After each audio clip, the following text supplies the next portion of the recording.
Good evening, everybody. Myself Alok Kumar Mishra, and in this ESC 2023, I secured rank 2022 rank. Firstly, I would like to guide you towards my journey for this ESC rank. Uh, I am I have done my BTech from NIT Raipur in 2019. After I passed my BTech in 2019, and I started coaching, and I came to Delhi for that, and I took admission in IS Master. मैंने IS master में मई में admission लिया हुआ था। उसके बाद मई से दिसंबर तक मेरी क्लासेस चली थी और उसके बाद दिसंबर लास्ट में हमारी कोर्सेज कंप्लीट हुई थी, तो फिर हम जनवरी में एग्ज़ाम दिए थे। तो 2020 मैंने पहली बार प्री दिया था, तो प्री में मेरा सिलेक्शन हो गया था उससे। और उसके बाद फिर कोविड का आ गया था, कोविड सिनेरियो आ गया था 2020 में, तो सब लॉकडाउन हो गया था।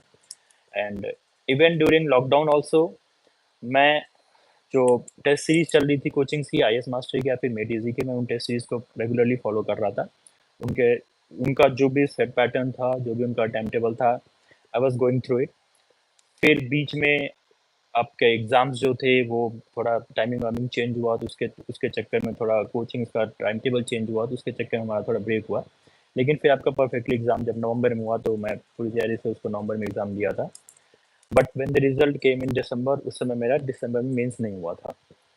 लेटर ऑन जब फाइनल रिजल्ट आया, तब मेरे को पता चला था कि मेरे प्री में मार्क्स कम थे, इस वजह से मेरा मेंस में सिलेक्शन नहीं हुआ था। तो फिर मैंने प्री के लिए एक अलग पूरी स्ट्रैटेजी बनाई थी, वो मैं भी थोड़ी देर में आप लोगों के लिए शेयर करूँगा। तो प्री के लिए जो मैंने स्ट्रैटेजी बनाई थी, उससे मैंने प्री के लिए काफ़ी तैयारी की, और फिर 2021 में जो अटेम्प्ट था, उस अटेम्प्ट में मेरे प्री में भी काफ़ी अच्छे नंबर थे, अबाउट 290 नंबर्स थे मेरे। तो उससे फिर मैंने उसके बाद मेंस का एग्ज़ाम दिया था अपना 2021 का, जो कि नवंबर में एग्ज़ाम था। और उसके बाद फिर मैंने इंटरव्यू भी दिया था 2021 का, बट फाइनल लिस्ट में मैं 6 मार्क्स से रुक गया था। तो उसके बाद मेरे को 6 मार्क्स से रुक गया था, और 2021 में गेट के थ्रू मेरे को IOCL में अपना ऑफिसर्स जी ग्रुप ए ऑफिसर्स वाली जॉब मिल गई थी। तो मैं पारादीप रिफाइनरी थी वहाँ पे IOCL की, वहाँ पे मेरे को जॉब मिल गई, तो मैं वहाँ पे चला गया था। फिर मैं इंटरव्यू देने के लिए वहाँ से ब्रेक लेके आया, मैं उसका इंटरव्यू दिया था, but I couldn't make it. लेकिन लेटर ऑन उसके मार्क्स के थ्रू मेरे को NHI में जॉब मिल गई थी। तो NHI में जो डिप्टी मैनेजर था, उसके लिए मैं एलिजिबल हो गया था, तो मैंने उसके लिए अप्लाई किया था, तो वो जॉब मेरे को NHI में मिल गई थी। तो ESC 2021 से मैं NHI में जॉब कर रहा था, and then I again appeared for ESC 2022, जो ESC के इंटरव्यू के जस्ट बाद 1 महीने बाद ही हुआ था। तो उसका मैंने प्री दिया हुआ था, फिर उसका मैंने मेंस दिया था, उसका इंटरव्यू दिया था, उसमें मेरी 23 रैंक थी, और उसके थ्रू मैं CWC मिला था, जिससे मैं भी CWC में एज असिस्टेंट डायरेक्टर भी काम कर रहा हूँ।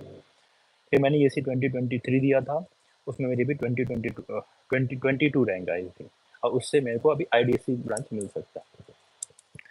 तो मैं सबसे पहले आपको बताना चाहूँगा कि मेरी जर्नी काफ़ी लंबी हो गई थी, तो उसके आपके लिए मैं कुछ बताना चाहूँगा जिससे आपकी इतनी लंबी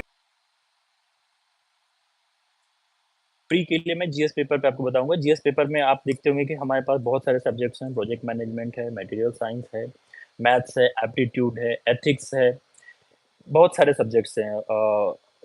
बेसिक इलेक्ट्रॉनिक्स भी है, उसमें सारी चीज़ें हैं। तो इन सब में सबसे ज़्यादा आप फोकस करिए अपने मैथ्स और एप्टीट्यूड पे। इनफैक्ट मैं आपको बताना चाहूँगा कि जब मैं 2021 में अटेम्प्ट करना स्टार्ट किया था,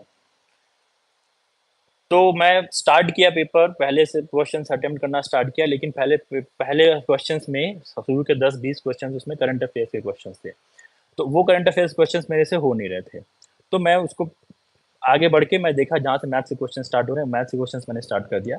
तो 2021 में मैथ्स के क्वेश्चन काफ़ी अच्छे खासा वेटेज का था, तो 30-32 क्वेश्चंस मेरे सारे मैथ्स के सही हो गए थे। तो आप भी आइए अटेम्प्ट करिए कि आप कोशिश करिएगा कि आप मैथ्स और एप्टीट्यूड के 100 आउट ऑफ 100 एक्यूरेसी, मतलब जितना एक्यूरेसी है आप करके ऑलमोस्ट 100% एक्यूरेसी के साथ आप मैथ्स एप्टीट्यूड करिए। तो इससे आपका क्या होगा कि आप ऑलमोस्ट 60 टू 70 मार्क्स जो GS में है वो अटेम्प्ट कर लेंगे। और एक बार आपके मैथ्स और एप्टीट्यूड के क्वेश्चन आपके सही हो गए, तो आप GS के बाकी जो पोर्शंस हैं, जैसे करंट अफेयर्स के, आप बेसिक न्यूज़ अगर देख रहे हो तो आप करंट अफेयर्स भी अटेम्प्ट कर सकते हैं।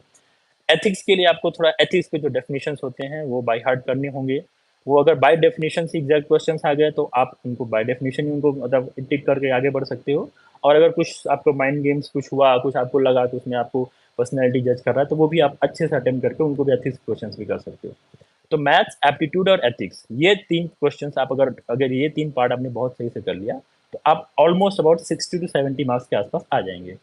फिर आप अपने बेसिक नॉलेज पे बाकी चीज़ें भी आप उसमें ट्राई कर सकते हैं, क्योंकि आपके क्वेश्चंस बाकी बन गए हैं, तो आपका आपका आपका एटीट्यूड काफ़ी सही रहेगा, तो उससे आपके बाकी के क्वेश्चंस भी आंसर्स अच्छे से हो जाएँगे।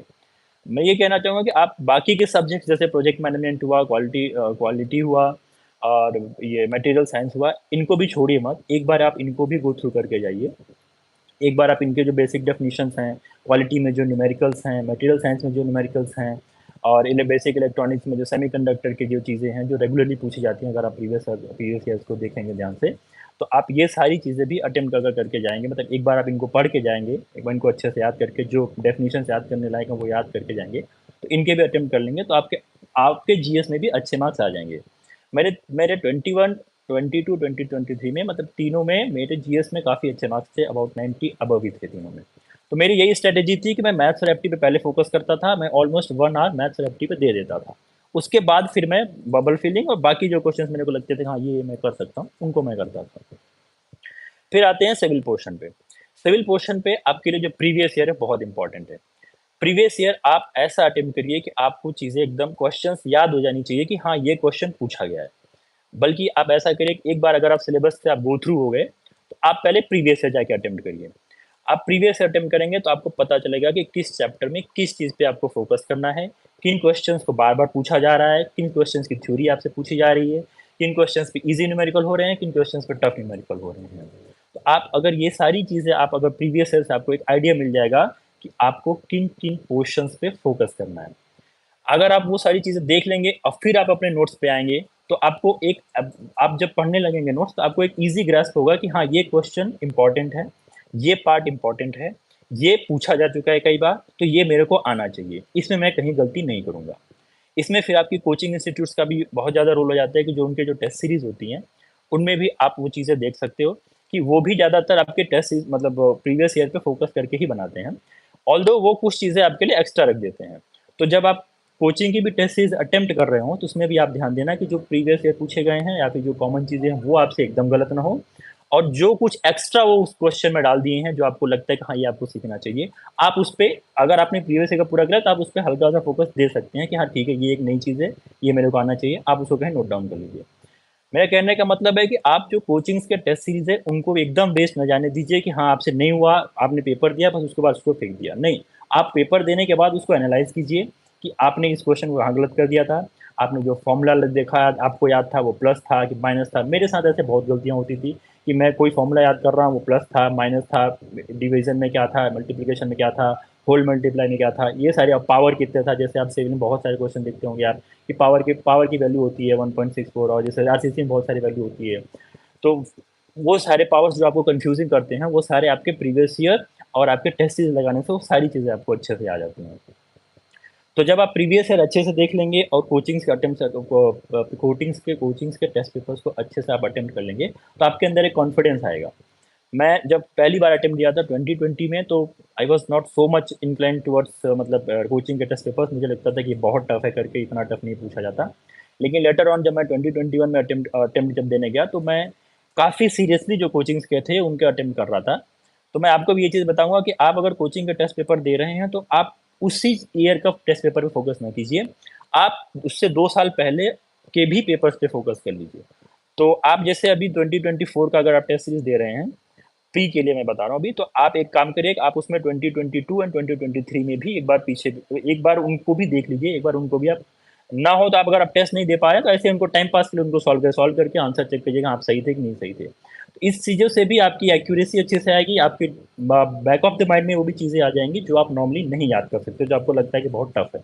आप एक बार क्वेश्चन बनाएँगे, उसको गलत करेंगे, उसका आंसर देखेंगे कि नहीं ये ऐसा नहीं, ऐसा होता है। तो आपके बैक ऑफ माइंड में वो चीज़ आ जाएगी, नहीं ये ऐसा ही होता है, हाँ, ये इम्पोर्टेंट है, हाँ, ये ऐसा ही करके है। तो आप जैसे जिस भी ईयर से आप स्टार्ट कर रहे हैं, आप उस ईयर का टेस्ट पेपर देखिए और उसके 2 साल पहले के भी टेस्ट पेपर, ये आपको ईज़िली ऑनलाइन भी मिल जाएँगे, टेलीग्राम के भी बहुत सारे ग्रुप में मिल जाएँगे और बहुत अगर आप ऑफलाइन भी देखने हो तो ऑफलाइन भी स्टोर्स पे मिल जाते हैं, आप उनसे पूछिएगा मेरे को इस कोचिंग का ये प्रीवियस ईयर की टेस्ट सीरीज़ चाहिए, ये पिछली वाली, तो वो आपको दे देंगे आराम से। तो आप इस चीज़ पे फ़ोकस रखिएगा क्योंकि हो सकता है कुछ चीज़ों को जो कोचिंग वाले इम्पोर्टेंस मान रहे होंगे कि हाँ, इस साल आएगा, वो 2 साल बाद अगर वो यूपीएससी को इम्पोर्टेंट लगा तो यूपीएससी ऐसा पूछ लेती है। तो इन सब से आपके पास एज रहेगा कि जो भी चीज़ें मतलब ऐसा होता है कि आपको ये है एक कॉम्पिटिटिव एग्जामिनेशन, तो आपको बाकी लोगों से ऊपर ही करना है। तो जो बाकी सब कर रहे हैं, उन सब में आप किए हुए हैं, उसके बाद एक्स्ट्रा आपको एडवांटेज है कि आप 2 साल पीछे जाके चीज़ें देख ली आपने।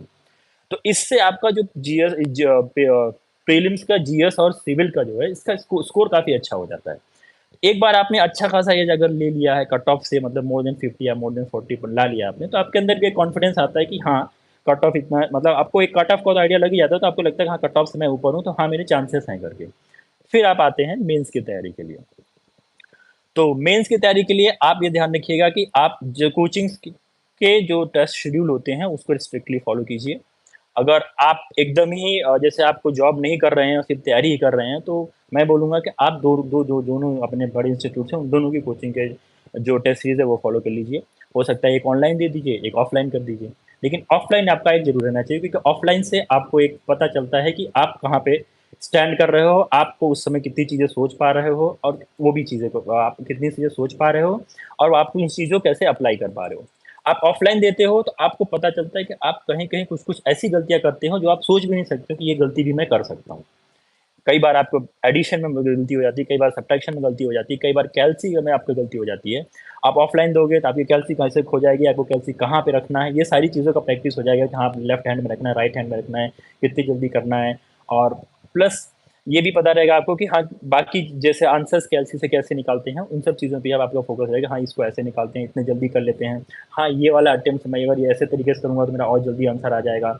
ब्रैकेट्स लगाऊँगा तो और जल्दी आंसर आ जाएगा। कुछ है जो है आंसर्स आपके जैसे कभी-कभी होता है कैल्सी में एरर आ जाता है, तो उसको भी रेक्टिफ़ाई करने के लिए आप वहाँ पे देखिएगा आप, आपके साथ एक सिचुएशन बनेगा कि वहाँ पे आपकी सिचुएशन बन रहा है, कैल्सी में एरर दे रहा है, आपको लग रहा है कि आप सही हो, तो आप उस चीज़ को कैसे रेक्टिफ़ाई करोगे? ये सब एग्ज़ाम से, मेन एग्ज़ाम से बचने के लिए आप एक बार अगर टेस्ट सीरीज़ देंगे, तो ये सारी चीज़ें आपका एक कवर हो जाएगा कि हाँ, ये सारी चीज़ें आपको ध्यान रखनी है करके। कैल्सी एक बहुत इंपॉर्टेंट रोल प्ले करता है, क्योंकि होता क्या है कि अगर कैल्सी आपको थोड़ा-सा भी मिसबिहेव किया है, आपने कुछ प्लस माइनस इधर कुछ छोड़ दिया, तो आपने प्रैक्टिस ढंग से नहीं किया, तो आप वहाँ पे पैनिक कर जाते हो कि यार कैल्सी भी काम नहीं कर रहा है, तो मैं इस चीज़ को कैसे क्या करूँ करके, वो आप तो फिर वो आपका पैनिक से वो बाकी चीज़।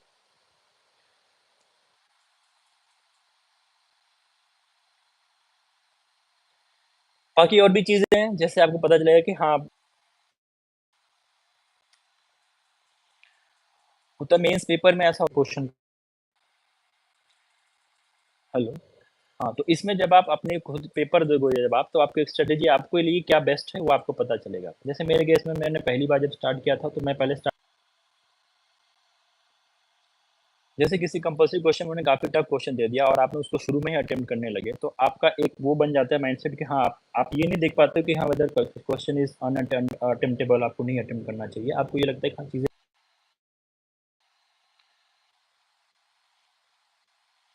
तो इस चीज़ को भी आपको एक स्ट्रैटेजी बनानी है कि आपको अपने,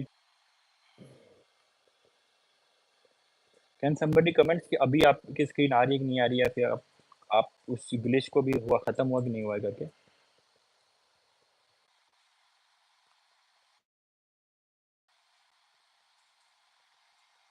तो आपको वो भी एक स्ट्रैटेजी बनानी है कि आपको अगर प्रीवियसली अगर आपका एक क्वेश्चन को नहीं हुआ है, तो आपको उससे कैसे ओवरकम करके उसको आपको आगे कैसे आना है। तो वो भी एक आपको एक हैप्पी माइंडेड करके वहाँ पे पेपर को अटेम्प्ट करना है। And the next thing is, आप जब ऑफलाइन पेपर देते हो, तो आपका एक पीयर ग्रुप भी बन जाता है बहुत अच्छा खासा। आई एम थैंकफुल कि मेरा भी एक बहुत अच्छा पीयर ग्रुप बन गया था, जिसमें बहुत अच्छे रैंकर्स जैसे रैंक 4 अवंतिका राठौर और rank 11 Achyut Katare, rank 8 Anant Anant Yadav, and 2020 में रैंक 32 नीरज शर्मा थे। ये सब लोग मेरे ऑफलाइन ग्रुप पे ही ये बने हुए थे। ऑफलाइन पेपर मैं दे रहा था, तो वहीं पे ये ग्रुप बना हुआ था। तो उनसे जब आप पेपर्स के बीच में जब आप डिस्कशंस करते हो, तो आपको पता चलती है कि आप एक्चुअली स्टैंड कहाँ पे कर रहे हो। आई वाज़ सेइंग कि अगर आप ऑफलाइन देते हो एग्ज़ाम, तो आपका एक बहुत अच्छा पीयर ग्रुप भी बन जाता है। जब आप लोगों के साथ, काफ़ी लोगों के साथ एक साथ बैठे हो एग्ज़ाम हॉल में, लकीली मैं भी जब अपना ऑफलाइन एग्ज़ाम देना शुरू कर रहा किया था, तो एक बहुत अच्छा पीयर ग्रुप बन गया था, और उस पीयर ग्रुप में भी बहुत अच्छे सिलेक्शंस हुए थे, जैसे रैंक 4 अवंतिका राठौर, रैंक 11 अर्चित कटारे, और रैंक 8 अनंत यादव, और रैंक 32 जो है वो नीरज शर्मा। तो जब आप ऐसे देते हो, तो आपका ऐसे लोगों के साथ ग्रुप बन जाता है जो बहुत ही सीरियस होते हैं उस एग्ज़ाम्स के लिए। तो आप पे भी एक होता है कि हाँ भाई, मतलब not not only I am, बाकी लोग भी प्रेशर में हैं, बाकी लोग भी उस चीज़ की तैयारी कर रहे हैं, एंड देयर आर समथिंग जिसमें वो भी अच्छे हैं, मैं अच्छा हूँ, देयर आर समथिंग जिसमें सब कुछ चीज़ है जो उनको नहीं आती, मेरे को आती है। तो इससे आपका एक डिस्कशंस होता है, और डिस्कशंस बहुत ही अच्छा तरीका होता है लर्निंग का। तो जब आप डिस्कशंस करते हो, और जब बहुत अच्छा आपका बहुत ही अच्छा एक सीरियस ग्रुप बन जाता है, जैसे मेरा था, मैं तो बहुत लकी मानता हूँ कि मैं मानता हूँ कि ये बीएस ग्रुप की वजह से ही था जो मेरी अच्छी अच्छी रैंक आई है, क्योंकि उनकी भी काफ़ी अच्छी रैंक आई है और मेरी भी। मतलब आपको ग्रुप एक साथ लेके आगे बढ़ता है। अगर उसमें भी एक बहुत अच्छी हेल्थी कंपटीशन रहेगी आपके ग्रुप में, तो आप उस चीज़ को भी एक एनालाइज कर सकते हो कि आप ग्रुप के साथ आगे बढ़ते जाते हो, तो वो भी आपके लिए बहुत अच्छा होता है। तो ऑफलाइन टेस्ट में आपका ग्रुप भी बहुत अच्छा बन जाता है, आपका डिस्कशन बहुत अच्छा होता है। इसलिए प्रेफर कि अगर हो सके आपको तो मोस्ट प्रोबेबली आप ऑफलाइन टेस्ट दीजिए। और अगर आप नहीं दे सकते हैं, अगर आप दिल्ली में बेस्ड नहीं हैं, अगर आप नहीं दे सकते हैं, तो आप उस चीज़ को ऑनलाइन दीजिए। तो ऑनलाइन को भी आप बहुत ही सीरियसली दीजिए। आप 3 घंटे जो भी उसका लिमिट है उस चीज़ को पूरा फॉलो कीजिए कि हाँ, मैं 3 घंटे में ही कर रहा हूँ। और जैसा वो यूपीएससी का पैटर्न है वैसे ही पेपर में दीजिए। आप ऐसा नहीं कि आप ए4 में ऐसे कर रहे हैं, नहीं, ए4 में आप जैसे उन्होंने बाहर बाहर मार्किंग की आप उतने में कीजिए।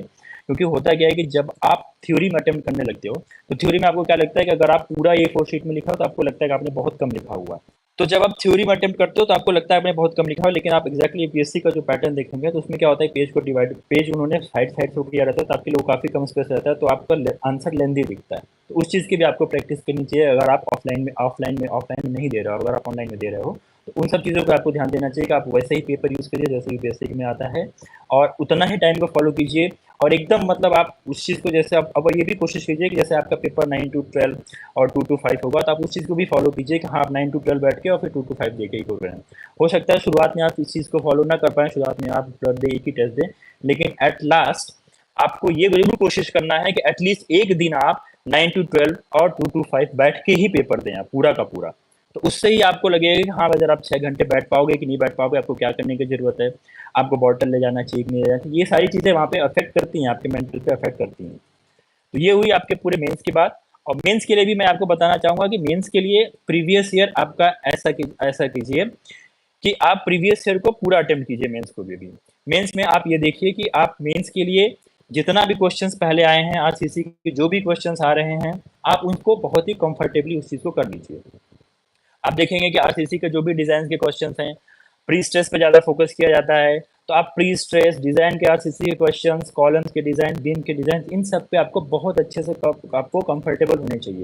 आपको जिन पे जो फॉर्मूले लगने हैं, जो चेक्स लगाने हैं, मैक्सिमम रीइंफोर्समेंट, मिनिमम रीइंफोर्समेंट, आपको ऐसा अटेम्प्ट करना है कि आप जब अटेम्प्ट करें क्वेश्चंस को, तो आपको ऐसा पता होना चाहिए कि हाँ, मेरे को यहीं से स्टार्ट करना है, कि हाँ, मेरे को पहले गिवन वैल्यूज़ लिखनी है, मेरे को फिर लोड कैलकुलेट करना है, फिर लोड कैलकुलेशन के बाद मेरे को सबसे पहले उसका क्रॉस सेक्शन डिसाइड करना है, क्रॉस सेक्शन डिसाइड करने के बाद मेरे को रिइंफोर्समेंट लगानी है, रिइंफोर्समेंट कैसे कैलकुलेट करना है, फिर उसके बाद मेरे को रिइंफोर्समेंट की जो वैल्यू कैलकुलेट करनी है, आपको कैलकुलेटर में कैसे कैलकुलेट करना है, बहुत ही अच्छे तरीके से, बहुत फास्ट तरीके से।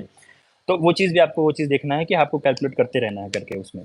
तो और आपको प्रैक्टिस ऐसी करनी है कि आप उस चीज़ को चलाते रहिए कि हाँ, आपको रुकना नहीं है कहीं पे, उसमें सोचना ना पड़े हाँ, अब मैं क्या करूँ करके, क्योंकि उसमें फिर एक ब्रेक आपके लिए वो थोड़ा लंबा हो जाता है, फिर आप ब्लैंक माइंड हो जाते हो कि हाँ, उस चीज़ को कैसे आगे करूँ। तो आप प्रैक्टिस अगर बहुत सारा करेंगे तो आप कभी ब्लैंक माइंडेड नहीं होंगे। और इसके लिए आपका बेस्ट तरीका है कि आप प्रीवियस ईयर के क्वेश्चंस पूरा एक बार देख लीजिए। प्रीवियस ईयर आपको एकदम अच्छे से पता होना चाहिए। प्रीवियस ईयर में आपका ऑलमोस्ट पूरा सिलेबस कंप्लीटेड रहता है। लेकिन अगर आप प्रीवियस ईयर में एक बार अगर आप कंफर्टेबल अच्छे से हो गए हैं, तो फिर मैं वही बोलूँगा कि आप कोचिंग इंस्टीट्यूट्स के जो प्रीवियस ईयर की जो टेस्ट सीरीज रहती है, उन पे भी आप उस चीज़ को अप्लाई कर सकते हो। तो यही होता है कि आप कोचिंग कोचिंग के लिए भी फिर वो आप वो चीज़ देख लो कि जैसे आपने संडे को कहीं ऑफलाइन टेस्ट दिया, मंडे को आपने ऑनलाइन टेस्ट दिया, तो उसके बाद आपके पास अगले संडे तक आपके पास टाइम है। तो आप सोच लीजिए कि हाँ, थर्सडे के बाद अगले टेस्ट की प्रिपरेशन करेंगे, तो 2 दिन में आप बाकी के कोचिंग्स के बाकी के प्रीवियस ईयर के जो टेस्ट सीरीज़ है वो एक देख लीजिए। तो कोई बहुत टफ क्वेश्चन था तो आपने उसको कैसे अटेम्प्ट करना है, कैसे आगे बढ़ना है, या फिर कुछ ऐसी उन्होंने टॉपिक पूछी है जो पहले प्रीवियस ईयर्स में नहीं पूछी जा चुकी है, तो उस चीज़ को आपको कैसे करना है, वो चीज़ें एक बार आप देख सकते हैं करके। तो यही हुआ कि आप पहले यूपीएससी का प्रीवियस ईयर पूरा कंप्लीट कर लीजिए। एक बार उस पे कंप्लीट करने के बाद फिर आप कोचिंग्स के मटेरियल्स की जो टेस्ट सीरीज़ है, उन पे प्रीवियस ईयर पे जा सकते हैं। तो इससे आपका एक अच्छा कॉन्फिडेंस आ जाएगा कि हाँ, मैं जो चीज़ें मतलब जो चीज़ें मार्केट में हैं, वो सारी चीज़ें मैंने कर ली है। तो मतलब मैं लोगों बाकी लोग जो कर रहे हैं, वो सारी चीज़ें मैं कर चुका हूँ, तो मैं अच्छा दे पाऊँगा वहाँ पे करके। बाकी आपके टेस्ट सीरीज़ से, आपके नंबर से, आपके उससे भी आपको आइडिया होता रहेगा कि आप कहाँ पे स्टैंड कर रहे हैं। आपको बहुत ज़्यादा डिमोटिवेट उसमें भी होने की ज़रूरत नहीं है, क्योंकि होता क्या है, कभी-कभार अगर आप 2023 का ही पेपर आप देखेंगे, तो कोचिंग्स वाले बहुत ही ज़्यादा उसको टफ बना देते थे। तो उस चीज़ पे भी आपको बहुत ज़्यादा डिमोटिवेट होने की ज़रूरत नहीं है। उसमें आप देखिए कि हाँ, हाईएस्ट के कितने नंबर आ रहे हैं। आप 1-2 छोड़ के देखिए उसमें भी कि ये हाईएस्ट के कितने नंबर आ रहे हैं, सेकंड हाईएस्ट या थर्ड हाईएस्ट के कितने नंबर आ रहे हैं, उससे आप कितना पीछे जा रहे हैं, तो उसको कहाँ आपको इम्प्रूवमेंट करने की ज़रूरत है। तो ये सब चीज़ें भी आप देख सकते हैं उसमें। बाकी उसमें बहुत डिमोटिवेट होने की ज़रूरत नहीं है। क्वेश्चंस कुछ और ज़रूरी नहीं है कि हाँ, जो कोचिंग के मेन टेस्ट में पूछे जा रहे हैं, वो आपके एक्चुअल मेंस में आए। तो वो चीज़ें अलग-अलग हैं, बस आपको प्रैक्टिस के लिए करना है कि अगर ये क्वेश्चन आ गया, तो मेरे को वहाँ पे गलत नहीं करना है। क्योंकि बाकी लोग जो हैं जो आपको ये तो है तो कॉम्पिटिटिव एग्जामिनेशन से, क्योंकि हो सकता है कि बाकी लोग उन्होंने किया उस चीज़ को, तो वो वहाँ पे नहीं गलत करें, तो उस चीज़ को आपको भी गलत नहीं करना है। बस इसी के लिए आपको टेस्ट सीरीज देना है। आपको पूरा वो कोर्स, वो करते क्या है कि वो सारे कोर्स से रिलेटेड कुछ न कुछ क्वेश्चन डाल देते हैं, तो उससे आपका एक बहुत अच्छा सा कोर्स कंप्लीट हो जाता है। तो आपको हर फॉर्मूले का यूज़ हो जाता है, हर चीज़ आपको पता हो जाती है। लास्ट में अगर आपके पास टाइम है, क्योंकि होता है कई लोग 15 डेज़ के अराउंड आप कोचिंग से टेस्ट बंद कर देते हैं, तो आप टेस्ट में, जैसे मैं क्या करता था, मैं टेस्ट सीरीज देता था, वहाँ से दे के आता था, उसके बाद मैं उसमें जो गलतियाँ करता था, मैं टॉप पे नोट कर लेता था मैं, कि हाँ, मैं ये फॉर्मूला भूल गया, हाँ, मैं ये क्वेश्चन गलत कर दिया, हाँ, मैं यहाँ पे एडिशन में गलत कर दिया था, हाँ, यहाँ पे फॉर्मूला में उल्टा लिख दिया था इसकी जगह पे।